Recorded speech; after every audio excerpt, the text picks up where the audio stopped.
ಭಜನೆಯಿಂದ ಬದಲಾವಣೆ ಎನ್ನುವ ಕಲ್ಪನೆಯನ್ನ ರಾಜ್ಯಕ್ಕೆ ವಿಸ್ತರಣೆ ಮಾಡಲು ಭಜನಾ ಸತ್ಸಂಗ ಸಮಾವೇಶವನ್ನ ಪುತ್ತೂರಿನಲ್ಲಿ ಆಯೋಜಿಸಲಾಗಿದೆ. ಈ ಬಗ್ಗೆ ಮಾಧ್ಯಮಗಳಿಗೆ ವಿವರ ನೀಡಿದ ಅರುಣ್ ಕುಮಾರ್ ಪುತ್ತಿಲ ಅವರು ಕಾರ್ಯಕ್ರಮವನ್ನು ವ್ಯವಸ್ಥಿತವಾಗಿ ನಡೆಸಲು ಸಿದ್ಧತೆಗಳು ಭರದಿಂದ ಸಾಗಿವೆ ಎಂದರು. 1.5 ಲಕ್ಷ ಚದರ ಅಡಿಯ ಸಭಾಂಗಣ ವ್ಯವಸ್ಥೆ, 50,000 ಚದರ ಅಡಿಯ ಭೋಜನ ಶಾಲೆ ರೂಪಿಸಲಾಗುತ್ತದೆ. ಈಗಾಗಲೇ 1,125 ಭಜನಾ ತಂಡಗಳು ಹೆಸರು ನೋಂದಾಯಿಸಿವೆ ಎಂದರು. ಕಾರ್ಯಕ್ರಮದ ಯಶಸ್ಸಿಗೆ 1,250 ಮಂದಿ ಸ್ವಯಂ ಸೇವಕರ ತಂಡ ರಚಿಸಲಾಗಿದೆ.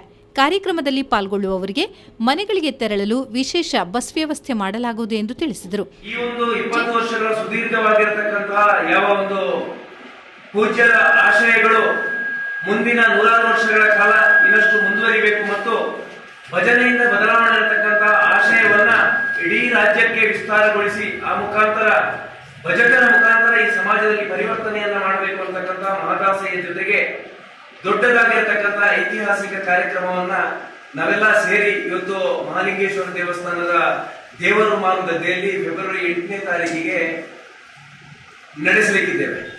ಜಯರಾಮ್ ನೆಲ್ಲಿತಾಯ, ಶಶಿಕುಮಾರ್ ರೈ, ರಾಮಣ್ಣಗೌಡ, ರಾಧಾಕೃಷ್ಣ ಆಳ್ವ ಉಪಸ್ಥಿತರಿದ್ದರು.